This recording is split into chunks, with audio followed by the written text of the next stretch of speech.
Bonjour, bonjour, bien-aimés frères et sœurs. Nous sommes au troisième dimanche du temps ordinaire. Quelle joie!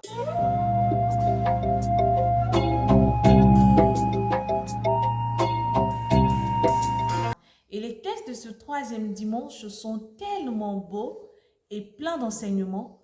Nous y allons déjà avec la première lecture extraite du livre du prophète Isaïe.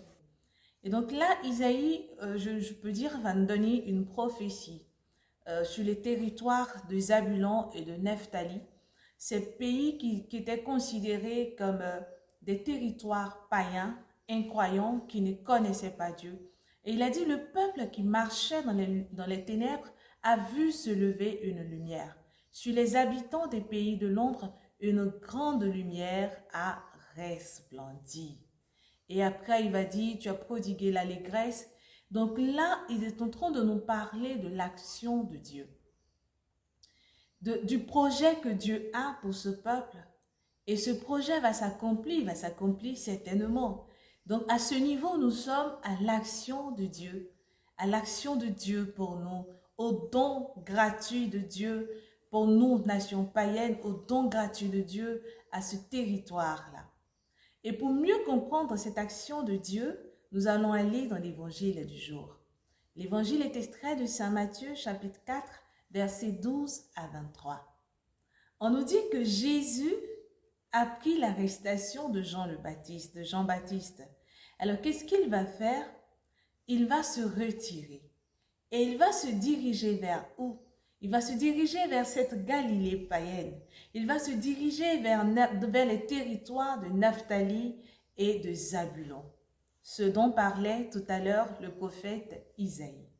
Et on se dit, il le fait pour que s'accomplisse cette prophétie qui avait été annoncée, que sur le peuple qui marchait dans les ténèbres a vu se lever une grande lumière. Sur les habitants des pays de l'ombre, une grande lumière a resplendi. Qui est cette lumière?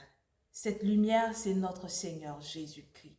Voici le don joyeux de Dieu. Voici l'action de Dieu, Dieu qui se donne, Dieu qui se fait présent en la personne de notre Seigneur Jésus-Christ. Ce n'est pas beau cela? C'est très beau d'ailleurs. Donc voici le don gratuit de Dieu pour son peuple. Mais à ce don gratuit, qu'est-ce qui va se passer? Il va avoir une réaction. Et cette réaction, elle va se comprendre comment? Jésus qui va commencer ce ministère, il disait quoi? Convertissez-vous car le royaume des cieux est proche. On pourra me dire que c'était ce que Jean-Baptiste disait. Mais Jésus nous demande de nous mettre à sa suite. Lui, la lumière qui nous a été donnée, lui, le don gratuit de Dieu, lui, la présence de Dieu, il nous demande de nous convertir. Et nous convertir, c'est de nous mettre à sa suite, mais de nous mettre à sa suite pleinement. Et pour matérialiser cela, il va appeler des personnes. Dans l'évangile, on nous dit qu'il va appeler Jacques et Jean, André et son frère. Il va les appeler. Pierre, il va les appeler à sa suite. Et lorsque Jésus appelle à sa suite, qu'est-ce qui se passe? Ces personnes laissent leur filet et le suivent.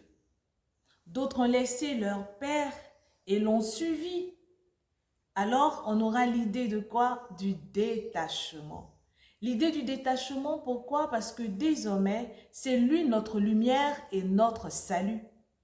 L'idée du détachement qui sera encore prônée par Saint Paul dans la deuxième lecture.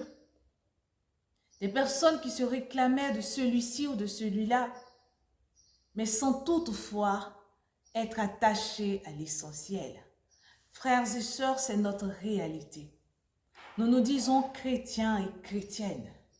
Nous nous disons des personnes converties, c'est-à-dire des personnes qui marchent à la suite de notre Seigneur Jésus-Christ.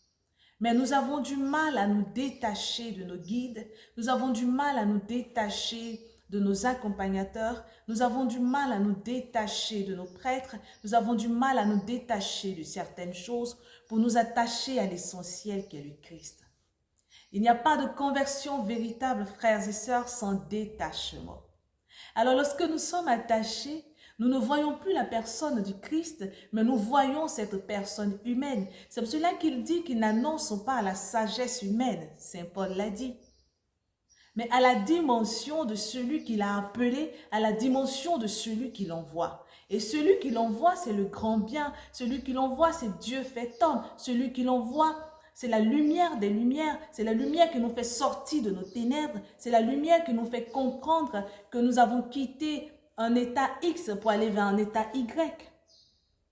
Alors nous sommes attachés. Telle personne prêche bien, sans toutefois avoir la sagesse qui vient de Dieu, que cette personne est utilisée par Dieu et que dans cette personne aussi a ses défauts et ses qualités et qu'au-delà de cette personne qui bien sûr a été sûrement le premier appelé comme Pierre et son frère, comme André et Jacques, que cette personne est attachée à Christ. Alors au-delà de cette personne, c'est la personne de Christ que nous devons voir. Frères et sœurs, il est temps que nous nous réveillons véritablement. Il est temps que nous nous mettions à la suite de notre Seigneur Jésus-Christ en véritable converti, car lui-même il le dit, convertissez-vous, car le royaume des cieux est proche. Détachez-vous, détournez-vous et tournez-vous vers moi. Faisons route ensemble, suivez-moi. La lumière éclaire et elle nous éclairera. Oh frères et sœurs, j'ai tellement de joie à partager la parole avec vous. Vous le savez, moi je vous aime, mais Dieu encore plus. Au revoir.